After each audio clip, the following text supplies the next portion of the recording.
شپه لا پاته مکمله د لالیه، شپه لا پاته مکمله د لالیه، راځه راسه ډیوه بله د لالیه.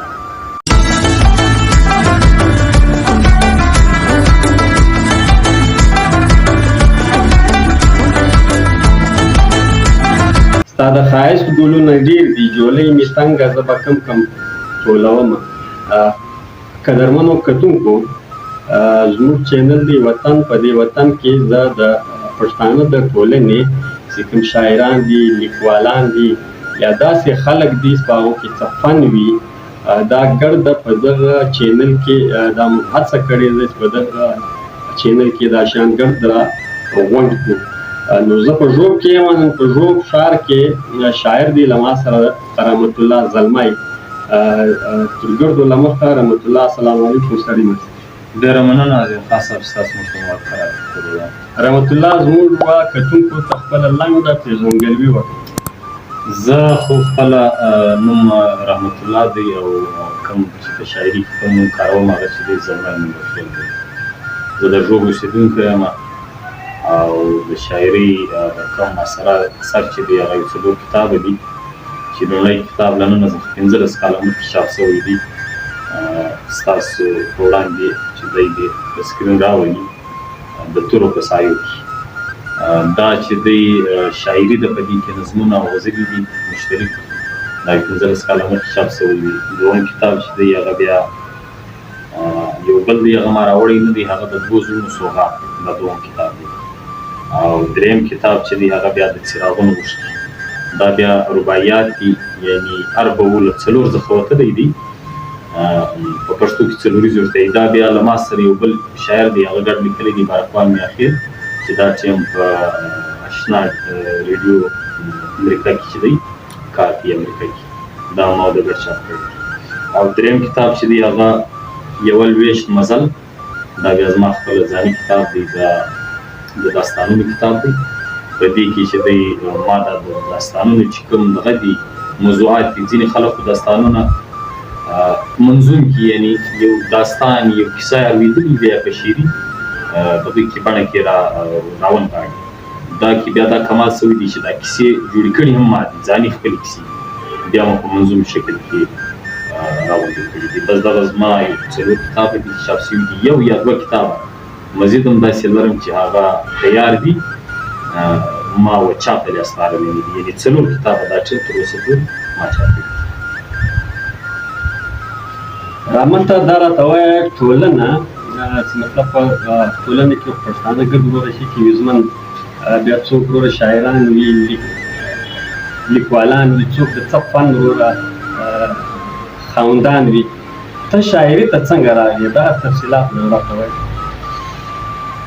محترم عظیم خان صاحب، شاعري ځینې خلک داسې ګڼي چې دا لکه یو داسې عمل وي چې انسان په خپله وراسي. زه خپله دا عقیده لرم چې شاعري چې ده هغه یو الهام دی، هغه داسې شی نه دی لکه موږ تاسو چې ګورو چې بایي زه به فلانی کاروبار شروع کوم یا فلانی کار کوم یا به سیاست کوم. شاعري داسې دی چې هغه یو الهامي تحفه ده، سوغات دی، دا چې خدای پاک چاته ورکړي. بیا که ته ټایم نه ولري، که هر څومره مصروفیت ولري، ته به په مصروفیت کښې ځننه معنا یو شعر هم لیکې، غزل به هم لیکې، نو بیا خدای سته زموږ شاعري خو الهامي هم وه. او دومره زما د شاعري راتګ چې دی هغه شاید لږ وطني هم و، چې په وطن کومې ناخوالې دي یا له پښتنو سره چې کومې معنا ناانصافۍ دي، ظلمونه دي، ناروا دي، نو زما شاعري تقریبا چې کومه ما کړې ده زیاتره په دې کې د مینې شاعري به وي، خو زما په خیال کمه به وي. اکثره شاعري چې د هغه حماسي ده، یعنی د جنګونو یا د ناخوالو مجموعه. رحمت ته دا موږ ته یې ووایه چې د غزل او د نظم څه فرق وي، څه توپیر وي په دې کې؟ غزل له 5 شعرونو کمه نه دي، بیا تقریبا په دې کې بیا مختلف دغه دي د شاعرانو خپل تصورات دي، 2 حتی 10 12 14 شعرونو تر دې غټې غزلې شته، خو 15 شعرونو چې کمه سي دا غزل نشي کېدلی. او غزل داسې دی چې په هغه کې کمال دا دی چې هر شعر چې دی هغه خپله موضوع لري. یعنی غزل یو شعر خپله موضوع لري، دوم شعر بیا بله موضوع لري، دریم شعر بله موضوع لري، او نظم بیا داسې دی چې نظم به یوه موضوع لري، هغه به لس موضوعات نه پکې رانغښتي. او غزل چې ده هغه کې بیا مختلف غزلې دي چې ځینې خلک غزل چې ده هغه کې به قافیه وي، په هغه کې به سیلاب وي، په هغه کې به ردیف وي، او نظمونه چې دي په هغه کې بیا پابند نظمونه هم شته، هغه هم څه پابندي لري، هغه هم د غزل فرهنګ وي، په هغه کې به ته د سیلاب او د قافیې مکمل خیال ساتي، او بیا ځینې آزاد نظمونه وي. زما په پوهه غزل چې ده هغه لږ دغه لري، تنګي لري په خپله لمن کې، ته ډېر آزاد نسې پکې غږېدای. د نظم دا کمال چې د هغه لمن پراخې وي چې ته یو پراخه موضوع په هغه کې څېړلی شې. ټولنه شاعر ته په کم نظر ګوري؟ زما په خیال د مختلفو ټولنو مختلف نفسیات وي. ځینې ټولنې چې هغه باسواده وي، هغه پوه وي، هغه شاعر ته ډېر د قدر په نظر ګوري. هغه شاعر چې دی د دې ولس ترجمان بولي، سترګې یې بولي. او ځینې ټولنې چې بیا هغه د تعلیم او د پوهې کمي وي، په هغو کې بیا فن، په هغو کې بیا معنا شاعر یا داسې ادیب یا فنکار هغه ته لږ په مذهبي عینکو یا د رواجونو په مخصوصو بڼو کې ورته کتل کېږي. زما په خیال اوس په پښتنه ټولنه کې هم ډېر توپیر راغلی دی.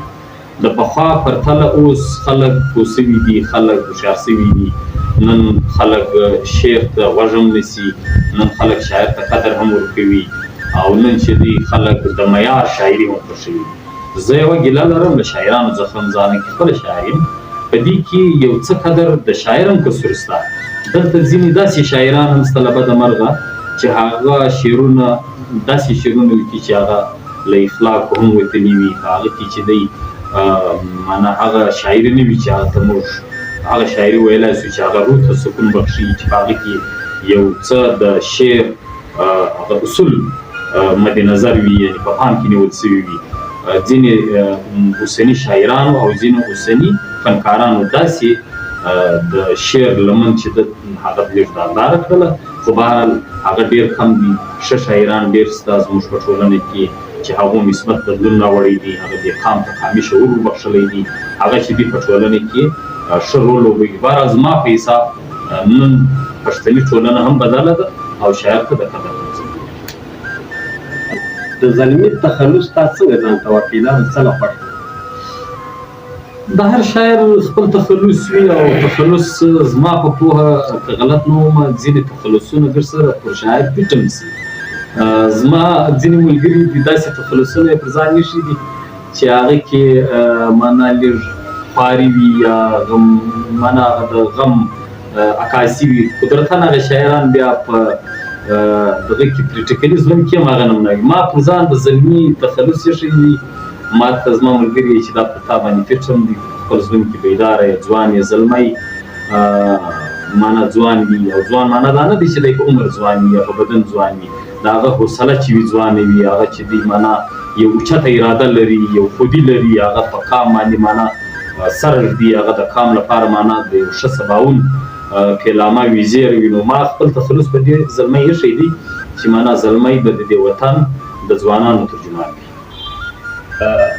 رحمت اوس په اخر کې مرکه پر مخ باندې بیا وي، دا ما ته وایه چې غزل را باندې اورې که نظم؟ زه به کوشش وکړم، زه به یو غزل تاسو ته دغه کومه شاعري، خو نو داسې ده چې په شاعري کې نظمونه هم شته، غزلې هم شته. زه به د خپلې شاعري یو غزل درته ووایم، هیله ده چې ستاسو د اورېدونکو د پام وړ به وګرځي.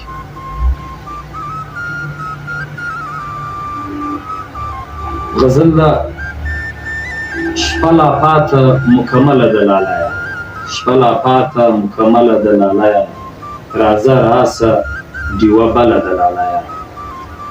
او زما تنده په یوه جام نه ماتېږي، زما تنده په یوه جام نه ماتېږي، زما تنده له ازله ده لالیه.